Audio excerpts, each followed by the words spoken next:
Hello and welcome to this edition of Wineskins. I'm Father Jim Korda. Wineskins is a program that features reflections on the lives of the saints and the sacred scriptures, along with a variety of issues and topics, all from a Catholic perspective.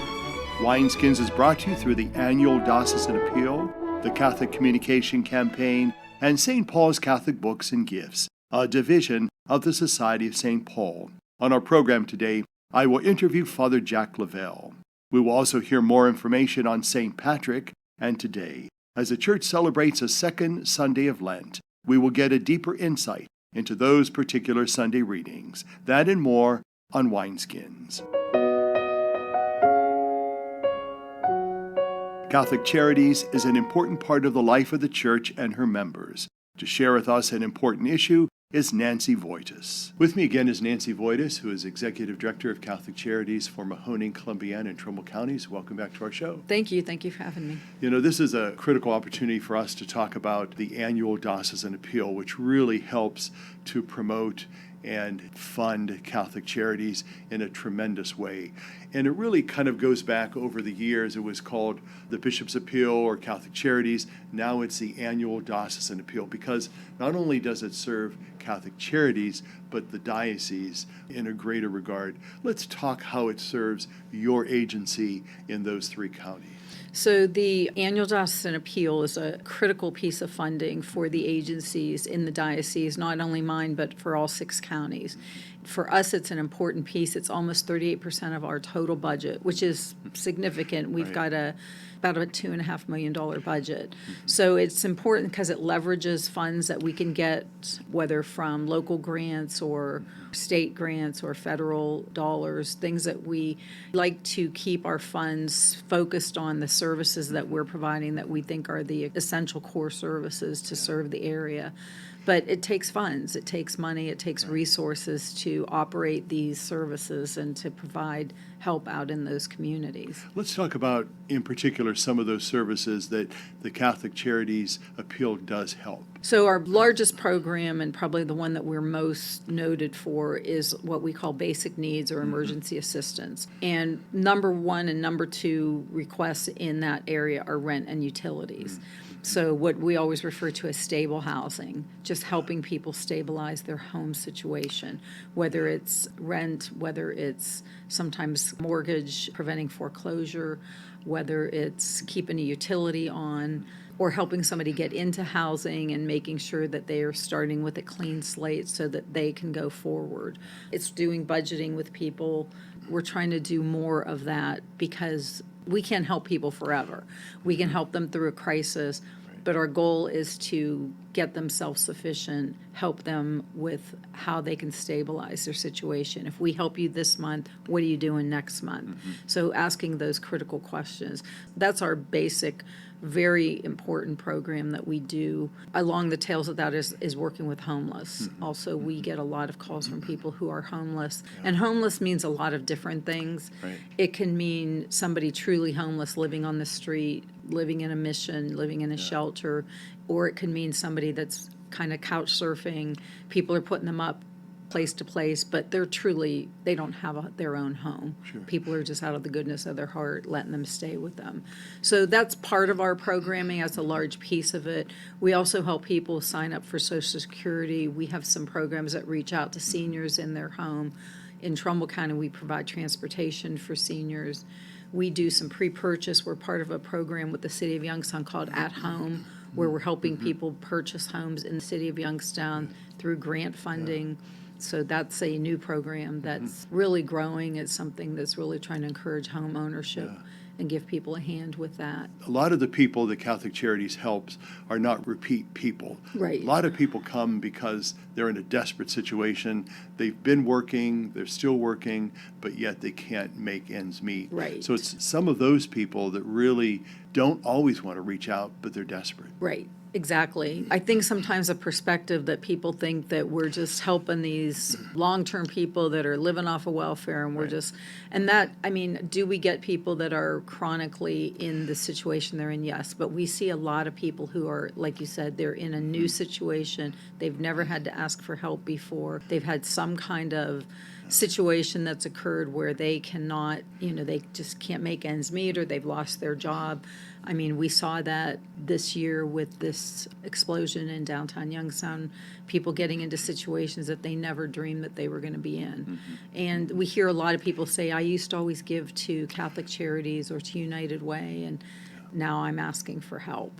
So we do see a lot of people that are new in those situations. We certainly would like to thank those people who contribute to Catholic Charities, those who are longtime contributors, but also those new contributors, those who have kind of gotten back on their feet and want to give back to God. This is a wonderful way to do it through the annual Diocesan Appeal. And if they would like more information, Nancy, where would they go to get that? If they wanted more information about our agency, they can call us at 330-744-3320. That's our administrative offices on one of our Mahoning County sites, but we can answer any questions for any county that they need to call about. Or you could go to www.ccdoy.org. Yes, and all of our services and our contact information for each site in each county are listed on that website. Nancy Voitus, Executive Director of Catholic Charities for Mahoning, Columbia, and Trumbull, thanks again for your presence. Thank you for having me. For Wineskins, I'm Father Jim Korda. St. Patrick is a patron of Ireland. To tell us more is Brother Dominic Calabro. He is from the Society of St. Paul in Canfield. The Apostle of Ireland was born in Britain. At the age of 16, he was kidnapped by pirates and sold into slavery in Ireland, where he was assigned to care of the flock as a shepherd. There also he learned the Celtic language and was converted to the Catholic faith. Later he fled to France, where he became a disciple of Saint Germain and visited the monastery near Cairns. He spent 15 years there and then was ordained to the priesthood. Sometime thereafter, Pope Celestine I sent Palladius as a missionary to Ireland, but he died there within a year. Consequently, Saint Germain ordained Patrick bishop so that he could pick up the work started by Palladius. Patrick arrived in Ireland around 432. He converted some of the chieftains and was very successful in adapting the gospel to the Irish culture. Ireland is the only country in Western Europe in which the church was established without martyrdom. A few years before his death, Patrick convoked a synod and turned over the government of the church in Ireland to other bishops. It is believed that he died on March 17, 461, and was buried at Saul on Strangford, Louth, where he had built his first church. Although he was venerated in Ireland and England for many centuries, his feast was not listed in the Roman calendar until 1632. The first part of the opening prayer of the Mass is new. It states that God sent St. Patrick to preach the gospel to the people of Ireland. Patrick had always considered that mission as a great gift from God. In the second part of the opening prayer, we ask that all Christians may proclaim God's love to all. The Italian version also asks that we may rediscover the missionary aspect of the faith, and the Latin text asks that we may glory in the name Christian. Like St. Patrick, we should be grateful for our Christian heritage and strive to share with others the joy of our faith. The opening prayers reads, God our Father, you sent St. Patrick to preach your glory to the people of Ireland. By the help of his prayers, may all Christians proclaim your love to all men. The alternate opening prayer reads, Father in heaven, you sent the great Bishop Patrick to the people of Ireland to share his faith and to spend his life in loving service. May our lives bear witness to the faith we profess, and our love bring others to the peace and joy of your gospel. For Wineskins and Brother Dominic Calabro from the Society of St. Paul. With me now is Father Jack Lavelle, and we're talking about the Sacrament of Reconciliation. Welcome to our show. It's great to be here. I think what I'd like us to talk about primarily now is the practicum of reconciliation. And of course, years ago, when we were growing up, we referred to the sacrament as confession. But reconciliation is really a broader sense of the word. And before we get into the practical side of the sacrament, let's talk about the difference between penance and reconciliation. Well, you're right. At one point, and I think people still kind of casually refer to it as I go to confession, or like we say, it used to be the rite of penance. But those are components of the entire act. And so the entire act is to be reconciled. we first and foremost want to reconcile ourselves with God. But within that, we're always seeking to reconcile ourselves with others, with our brothers and sisters that we have offended or hurt through overt or through actions or omission. There's that all-encompassing reconciling because it's becoming one with and being in a right disposition with those around us, but most especially with our God. And let's go into now the normal way that a Catholic would receive the sacrament of reconciliation. We know that there are probably 3 different forms within the rite itself. Let's talk about the normal way that people go to receive the sacrament. Well, probably the most normal way for people is often on a Saturday before the Vigil Mass or other times, depending on what the church is offering. But the pattern of the sacrament really is, when you talk about the practical, it is something that we should be mirroring in our lives as we go along this journey with others anyway. So I would argue that every one of the components that people are invited to be part of should be how we're living our lives. So we would go into what would be called the confessional, or now hopefully the reconciliation room or reconciliation chapel. You would come before the priest, only a priest, not a deacon. A priest or bishop is the one who can celebrate the sacrament with someone. First, before you've even got there has to be some examination of conscience. What has been going on? Something that brings you there, just not out of a rote duty, but out of something that really has been a searching of your heart and mind. I've failed somewhere. I've severed or severely harmed this relationship, whatever it may be. Always in relationship with God, but often with others. So we do that examination of conscience. That's what gets us there. We acknowledge that we have done something wrong. We're invited to reflect a little bit on it. There might be some exchange with the priest about how to approach some of those things, though this is not counseling. This is simply to rid our conscience and our hearts and our minds of these sins, to be given a penance to do, which we talked about that being one component, to make up for what we've done, and then to be absolved and to be assured of God's forgiveness. And it really is how we should engage with each other anyway. It's almost like a daily walk with the Lord and recalling his command to pick up our cross and walk with him. And so part of that is to recognize our sinfulness, but also our need to be forgiven and amending our life to walk in his way and not return to those sins or those transgressions or those bad habits that make up part of our daily life at times. We do know that there's other opportunities for Catholics throughout different seasons in the life of the church to celebrate the sacrament of reconciliation. Let's talk about those. We always want people to reflect and to reconcile, but certainly the seasons of Advent and Lent, both of them carry in their own way a unique penitential character. Now, we see it most clearly during the Lenten season. We want to purify our hearts and our minds, to come before the Easter sacraments, to come before the hope and promise of resurrection. But it's also become part of the character of the Advent season. We want to make ready to share Christ with others. And if we're going to share that newborn child born to us, we need to really be, I guess, a little bit like Mary, that spotless vessel that then can give forth this light and life of Christ.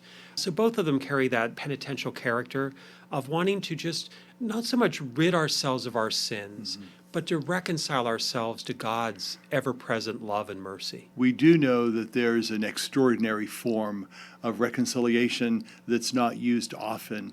What would be some of those circumstances, and what exactly is that extraordinary form? What's commonly been known as general absolution. And, sadly, from time to time, that's been misunderstood about the ease in which it could be used or the way in which it could be incorporated. That is never part of the plan for a parish reconciliation service. It really is reserved for those rare, rare times. The Titanic's going down. The plane is going down. General absolution isn't even what we're looking at when someone is dying. That's a whole different form of absolving them of their sins in those last rites. But this is very, very rare because it's just that the circumstance of the situation may be that this individual priest could not meet the needs of all of those people gathered. That in an immediacy or in a chaotic circumstance or situation, need and desire that absolution before whatever may occur.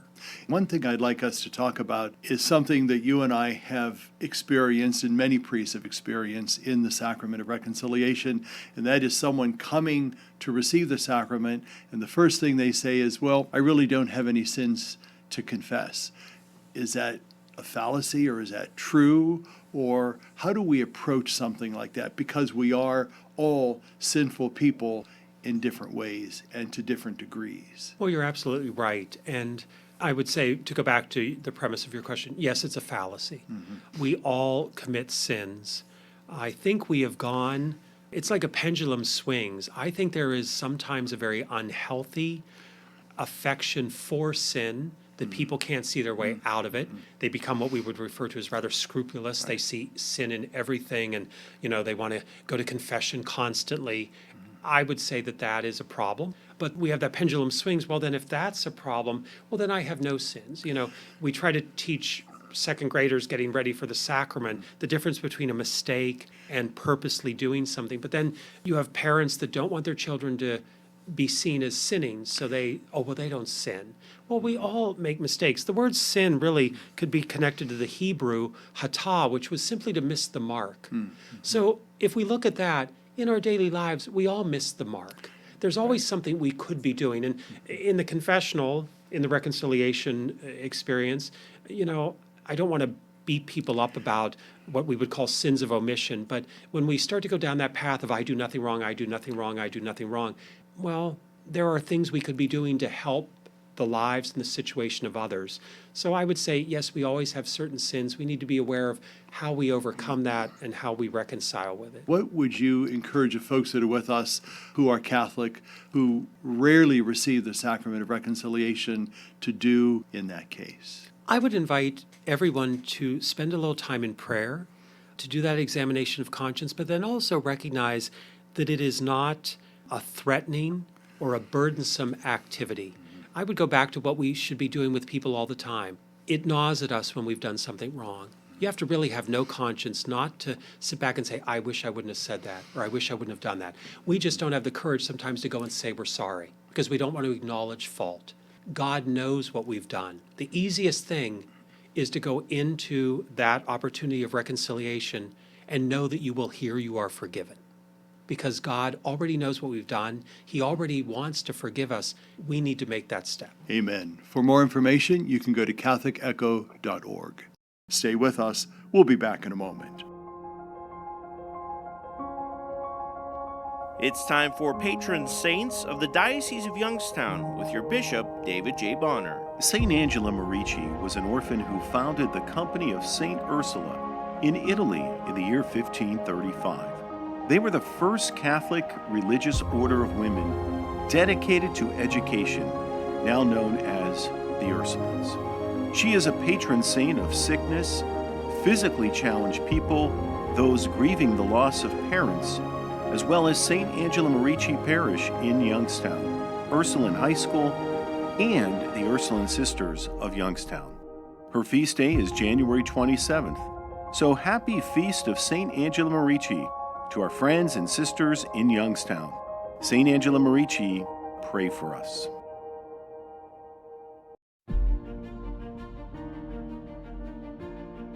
Did you know that the Catholic Echo magazine is delivered 10 times per year to 52,000 Catholic households in Northeast Ohio? That is more than 150,000 people. And the Catholic Echo website, catholicecho.org, has been averaging 30,000 views per month since it launched in February 2023. Advertise your business, special event, or service with the Catholic Echo in print or online. Email catholicecho@youngstowndiocese.org. Advertising discounts are available for Catholic institutions, as well as for businesses that commit to 5 or 10 issues in a year. Email catholicecho@youngstowndiocese.org. Or visit the advertising tab at catholicecho.org for more information. Wondering what happened to timely Catholic news in the Diocese of Youngstown? It's at catholicecho.org. Sign up for the email newsletter while you're there to have Catholic news delivered to your inbox. Our song today is from the CD called What Wondrous Love.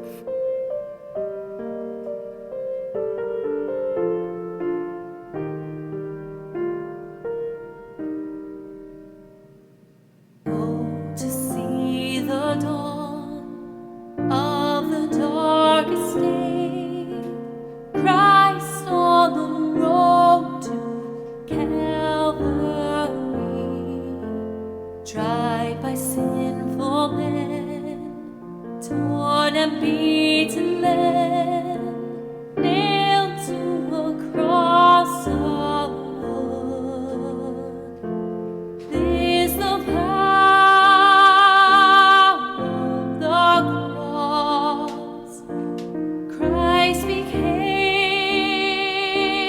sin for us, took the blame.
Celebrate the Second Sunday in Lent, we will hear more about the sacred scriptures by Father William Wainio.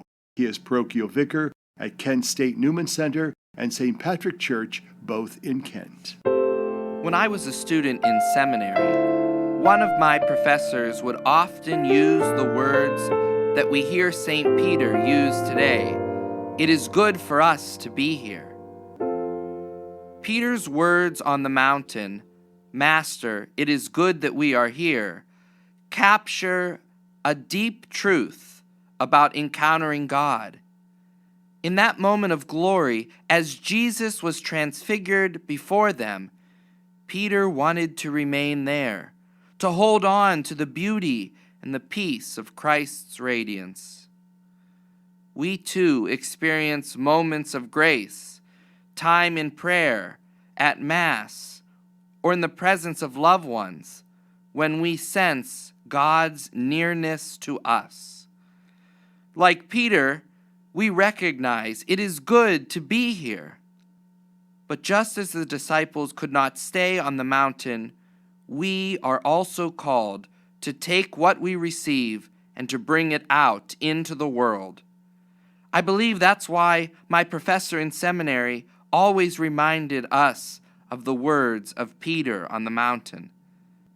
Lent invites us to seek those encounters with Christ through prayer, fasting, and acts of charity, through loving others, to seeing the face of Christ in others, so that strengthened by God's own presence, we can share His light with all those we meet. May we always recognize God's goodness and say with Peter, Master, it is good that we are here. For Wineskins, I'm Father William Wainio. There is a part of me that envies those first disciples because of their experience of the transfiguration of Jesus. But if we would lead lives of true values and clear direction, characterized by moral integrity and practical usefulness, we can find a way to close out the world and focus our minds for a little while on the radiant glory of Christ. Wineskins is a production of the Roman Catholic Diocese of Youngstown. It is brought to you by the annual Diocesan Appeal, the Catholic Communication Campaign, and St. Paul's Catholic Books and Gifts. I'm your host, Father Jim Korda, wishing you a beautiful week.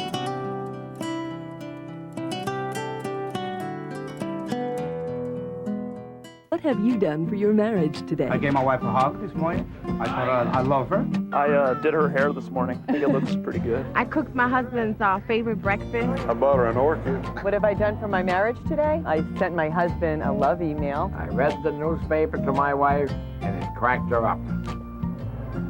She's still laughing. What have you done for your marriage today? Make a change for the better. Need help? Go to foryourmarriage.org, a message from the Catholic Church. They say America is the land of opportunity, but for some, life isn't so easy. Right now in America, 1 in 6 children lives below the poverty line. That's nearly 13 million children of all races, all across our country. Where do you draw the line and get involved? You can make a difference in more ways than you think. Go to povertyusa.org today, because 1 in 6 children in poverty is one too many. A message from the Catholic Campaign for Human Development.